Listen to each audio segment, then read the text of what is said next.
Dear students, as you saw on our WhatsApp chat, I sent you PowerPoint about our new lesson. On the second slide, you can see the link. If you press on it, you will be sent to an educational platform, Bilimland.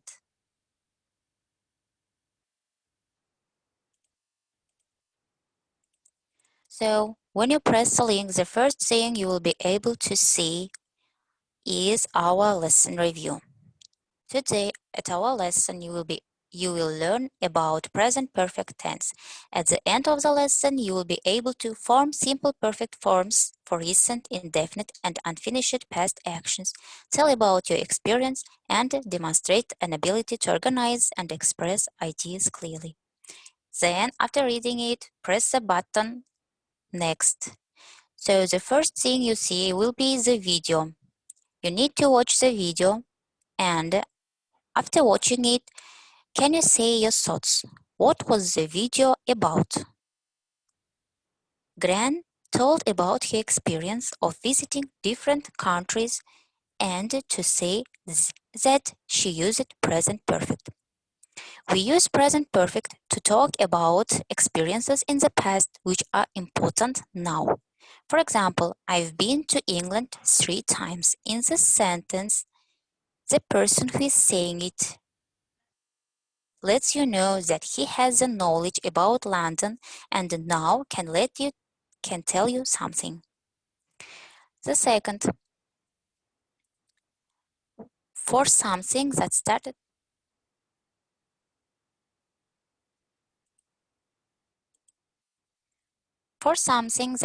in the past and continues in the present. For example, she has lived in Liverpool all her life. She lived and is still living in Liverpool or until recently. When we use present perfect tense, we don't say exactly when a present perfect action happened. We often use never for negatives and ever in questions. Signal words for present perfect tense are for and since. We form the present perfect tense with the verb have and the past participle of the verb. The past participle is the same as the past simple for irregular verbs. In regular verbs, at the end of the verb, we add ed. For irregular verbs, it's the form in the third column. That means that it changes completely. For example, regular verbs try, tried, bounce, bounced, travel, traveled, learn, learned, climb, climbed. Now irregular verbs go, gone, do, done, fly, flown, write, written, be, been. Well, you actually already know all of these regular and irregular verbs from our previous lesson. So about the structure. For affirmative sentences, the structure is like the first you put subject, then has or have, plus verb 3. For example, she has written an essay. For negative sentences, subject plus has or have plus not plus verb third or verb ed. For example, she has not written an essay. For interrogative sentences, subject and the auxiliary verb has have change its places. So first we put has or have plus subject plus verb 3 plus the rest of the sentence. For example, has she written an essay? Now you already know when to use have and has. That's why we won't take time to explain it. So overall, the usage of present perfect tense can be divided into 4 parts. First, how long the action has lasted. For example, I have been at work for 6 hours. Here, the word for is the signal word, which means this sentence is in present perfect tense. The second case, the work that has recently been completed. It means you just have finished your action. For example, he has just cooked the meal. Here the word just is the signal word. The third case, time period that has not finished. It means that you haven't finished your actions in this period of time. For example, she has drunk 2 cups of tea today. Here, the word today is the signal word of present perfect tense to describe the specific moment of time. For example, we have lived in this house since 2015. Here, the word since is the signal word, so it means that this sentence is in present perfect tense. So after learning the rules, let's do some exercise. In exercise number 1, you need to choose the correct answer. We already saw this sentence in our rules previously. You need to choose one of the answers, then press the button next. And we do the same with exercise 2, 3, and in exercise 4, you need to match the present simple and past participle form of the verbs, like go, gone, and etc. Next, in exercise number 5, you need to choose one of the given verbs. It's the same in exercise 6 and exercise 7. So at the end, you will be able to see your points here. So after finishing it,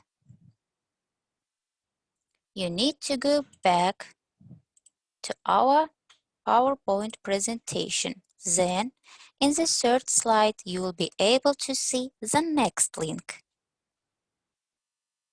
On this link, you will be moved to the site British Council.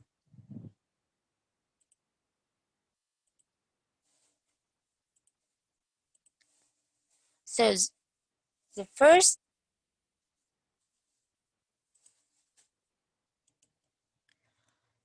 first thing you see when you are moved into this site, British Council, you will be able to see the theme "Have you flown in a plane?" And when you scroll down, you will be able to see a video. You need to press the button to see the video and play a game at the same time. So in this exercise, you need to listen to this grammar chant and choose the correct answers. You will need to choose among these 3 choices, and then after choosing, you need to press the button next. And you need to do that 8 times. After you press the button, finish, and you will be able to see your results, your feedback.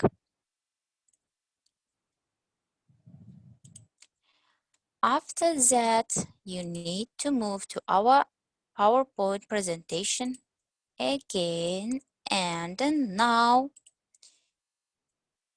next exercises will be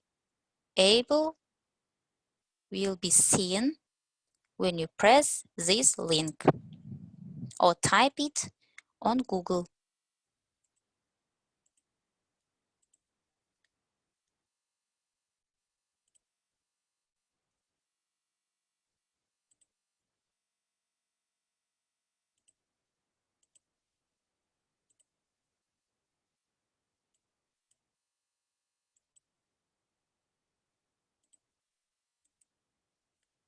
So when you are moved into English Club, and scroll down the screen, you will be able to see our exercises. So you have a test. With 10 questions. You need to choose the right answer to be put in the blank space. Then you press the button check answer. You will see your score and correct answers.